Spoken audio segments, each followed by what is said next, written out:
سلام دوستان، با کانال نیکاتاپ خوش آمدید. عمر سیاره زمین به میلیون ها سال می رسد و در طول این سالها حادثه های زیادی را تجربه کرده است. و همین خاطر هر ساله در دل زمین کشفیات های عجیبی را می یابند که با دیدن آن همه حیران می شوند. در این ویدیو یک جای به سراغ همین کشفیات های عجیب و جالب می رویم. پس تا آخر برنامه با ما باشید و لایک ماندن را فراموش نکنید. دوستان، شما тамошо ва рақобатҳои варзишии ҷолибро ҳамроҳ бо як икс боз ҳам ҷолибтар кунед. Регистратсияи осон, пур кардан ва гирифтани маблағ аз тамоми гӯшаву канори дунё ва коэффициентҳои баланд ва муҳимтар аз ҳама бонус то $100 бо промокоди NECA. маълумотҳои лозима дар комментария ва ба шумо муваффақият хоҳонем.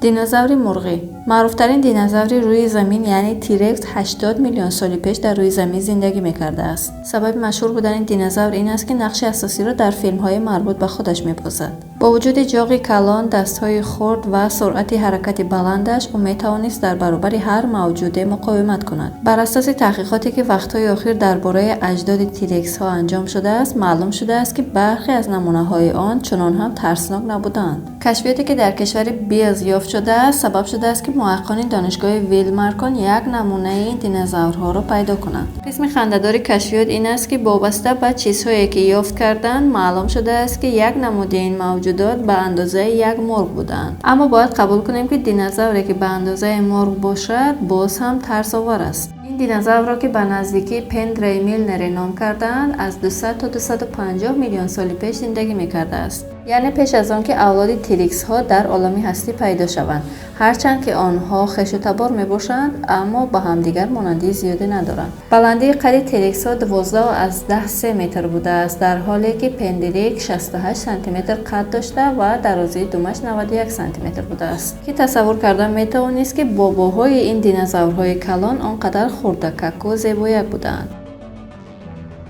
کج شدن پوست روی زمین. دانشمندان کشفیات عجیبی درباره پوست زمین را یافتند. آنها فهمیدند که از سبب با سرعت بلند آب شدن یخ‌های روی زمین، پوست زمین در حالت کج‌شوی است. پوست زمین قسم مهمترین دنیای ماست. این یعنی قسم بیرونی سیاره زمین است. پوست زمین از سنگ و خاک‌های زیادی تشکیل شده است که کج شدن آن می‌تواند پیامدهای ناخوش داشته باشد. دانشمندان پوست روی زمین را با یک بریده چوب در درون آب مقایسه می‌کنند. وقتی وضعیت بالا و پایین چوب تغییر می‌کند، این چوب هم تغییر می‌یابد. وزن بسیار زیادی یخ‌های طبیعی روی زمین سبب شده بود که پوست زمین به تغییر ماند. اما از سببی که این یخ‌ها با سرعت بلند آب شده ایستادند، فشار روی پوست زمین تغییر یافته سبب شده است که پوست زمین به طرف بالا حرکت کند. در حالت طبیعی برای تغییر یافتن پوست زمین هزاران سال وقت لازم است، اما از سببی که این آبشوی یخ‌ها با سرعت بلند روی داده ایستاده است، این روند افزایش یافته است. دانشمندان عقیده دارند که این روند سبب شده است که اندازه‌های ورتیکالی و گوریزونتالی زمین تغییر یابد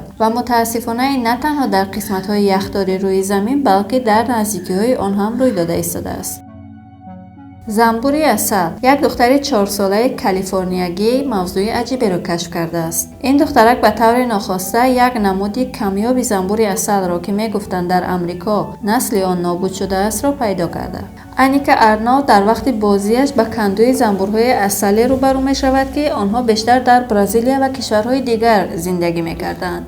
با گفته دانشمندان این زنبورها مدت 70 سال اخیر در امریکا دیده نشدند و اما معلوم شد که آنها خطا می‌کردند. خلاصه این کندوهای عسل به سازمان‌های مربوطه سپرده می‌شوند. دانشمندان معین می‌کنند که این زنبورها از نسل همان زنبورهایی هستند که سال 1950 برای گرده‌افشانی به آمریکا آورده شده بودند. آن زمان سازمان‌های کشاورزی برای بهتر شدن رشد محصولات از حشره‌هایی که از کشورهای دیگر وارد می‌شدند یاری می‌پرسید. وابسته به گفته‌های مارتین هاوزر، حشره‌شناس آمریکایی این حشره‌ها را از برزیل آورده در فلوریدا، کالیفرنیا و یوتا قرار داده بود. آنها تصور می‌کردند که با مدت 1 سال این زنبورها از بین رفته باشند، اما چنین نشده است، بلکه آنها عائله‌دار شده صاحب فرزند هم شدند. موج‌های رادیواکتیوی. ماه اکتبر سال 2021 ستاره‌شناسان موج‌های رادیواکتیوی عجیبی را دیدند که تا حال به مانند آن را ندیده بودند. پهن شدن موج‌های رادیواکتیوی در جهان چیزی عجیبی نیست. و حتی ستاره ها و سنگ های فضایی هم از خودشان موجهای رادیواکتیوی را پهن میکنند. اما گپ در آن که موجهای پهن شده از هیچ یک از این چیزهایی که گفتم نبود و دانشمندان هم نمیدانستند که این موجها از چی پهن میشوند. و گفته دانشمندان این موجها را چیزی از بین منظومه ما یعنی منظومه شمسی پهن میکنند. تلسکوپ های رادیویی و ستاره شناسان استرالیایی این موجها را دریافت کرده بودند. یک از تئوری هایی که درباره این موجها گفته می شود این است که آنها توسط یک سنگ ستاره شکلی که به نزدیکی پیدا شده است پهن شده‌اند. یک جسم کیهانی که دانشمندان تا حال آن را ندیدند. با گفته دانشمند سی تنگ وان که در دانشگاه فیزیک سیدنی تدریس میکند گفته است که این جسم هرچی که باشد به طور دوره شکل حرکت کرده ایستاده است و به طرف سیاره ما می آید. وابسته به همه این گفته ها به خلاصه می آییم که شاید این موجهای الکترومغناطیسی از ستاره های تپنده باشند، یعنی همان ستاره های نیترالی که نور بسیار زیاد دارند و در گرد خود میدان الکترومغناطیسی به قوت را حاصل می کنند. البته همه این گفته همش تئوری است و کسی به خلاصه عمیق نآمده است. شما چی فکر دارید؟ این موجها از ستاره بوده میتوانند و یا اینکه دانشمندان ما را فریب کرده ایستادند؟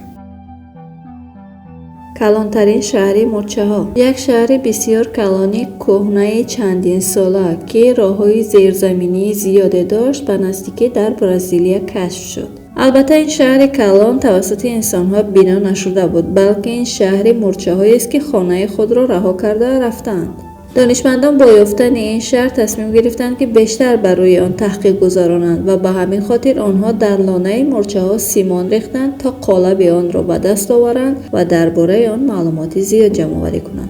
این شهر چنان کلان بود که برای پر کردن آن 3 روز وقت لازم شد و در درون آن 10 تن سیمان را استفاده بردند. پس از مدت این خانه کلان را از خاک خالی کردند تا مهندسی مورچه‌ها را در درون آنجا ببینند. باور نمی‌کنید اما این طراحی چنان زیبا و حیرت انگیز بود که آن را به دیواری چین مانند کردند. البته ساختمانسازی مورچه‌ها از ما انسان‌ها فرقی ندارد و آنها حجره‌های کوچک خود را توسط راه‌ها به همدیگر ارتباط داده بعد به طور کوچه‌ها و راه‌های کلان به هم پیوست می‌کنند. در واقع مهندسان با دیدن این طراحی فکر کردند که گویا یگان مهندسی معماری آن را طراحی کرده باشد. این ساختمان چنان پیشرفته بود که حتی سوراخ‌های برای تازه کردن هوای درون آنجا پیش بینی شده بود. این شهر مورچه‌ها تقریباً 14 متر کوادراتی مساحت داشت و 7 متر و 34 سانتی متر در زیر زمین جایگیر شده بود. یک چیز دیگری که دانشمندان فهمیدند این است که مورچه‌ها برای ساختن این شهر 40 تن خاک را به یگان وسیله با دست خالی از درون آنجا برآورده بودند و این در حقیقت حیرت انگیز است. قدرت کرمی حشره.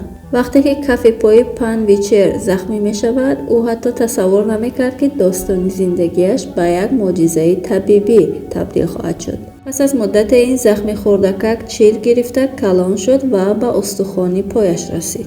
طبیبی که پن به نزد او رفته بود با او گفت که نمیتواند پایش را طبابت کند و باید آن را برند. آنتیبیوتیک هایی که به او توصیه میکردند تماما فایده نمیکرد و پن تصمیم گرفته بود که یک کار خطرناک یعنی پیوند مغز و استخوان را انجام دهد و در همین وقت او یک راه طبابتی دیگر را فهمید. او تصمیم گرفت با واسطه کرم‌های حشره پای خود را درمان کند و نزد طبیب پوست رفت و درمان را سر کرد. جالب است بدانید که در میانه‌های سالهای میلادی استفاده از کرمی حشره را برای تست شفا بخشیدن به زخم‌ها استفاده می‌کردند، اما در دوران ما این کار از مد رفته است. خلاصه آن طبیب 600 کرم را گرفته بر روی زخم پای پن می‌گذارد. بعد پای او را بسته می‌گذارد که 2 روز در همان حالت باقی ماند. شما فقط تصور کنید که پن بیچاره چه توانسته است که 2 روز موجود بودن آن کرم‌ها را در پای خود تحمل کند. اما مهمتر از همه این است که این راه در حقیقت به او شفا بخشید و زخم پایش صحت شد. بعد از 10 کورس طبابتی پای پن تماما صحت شد و کرم‌ها بافته‌های مرده پوست را با خود گرفته بودند و بهتر از آنتیبیوتیک‌ها عمل کرده بودند. این موضوع به ما یادآوری می‌کند که اگر کسی به بیماری طبابت نشونده گرفتار شود باید بر راه‌های درمانی آن در سالهای پیش هم توجه کند. شاید ما از این راه‌های درمانی در آینده بیشتر استفاده بریم. تارتنک‌های ترسناک.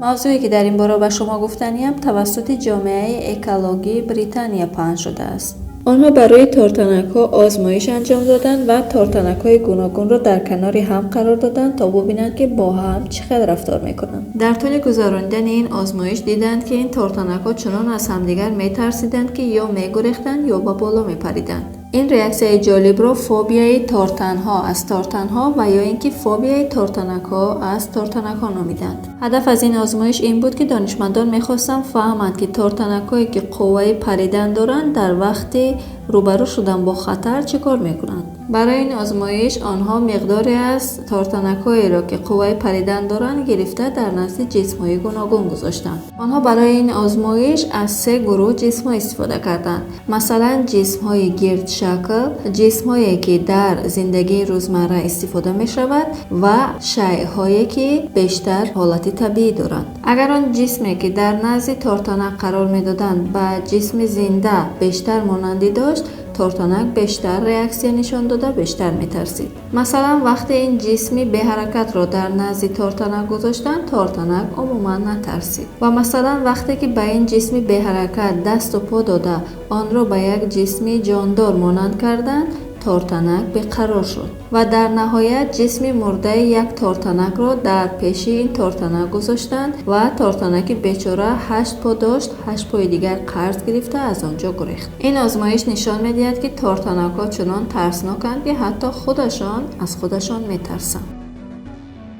فکر شما درباره این آزمایش‌ها و کشفیات چیست و کدامی آنها برای شما جالب‌تر بود؟ تشکر که تا آخری برنامه با ما بودید. برای بخبر نماندن از ویدیوهای جالب نوبتی ما با کانال ابونه شوید. لایک ماندن را فراموش نکنید.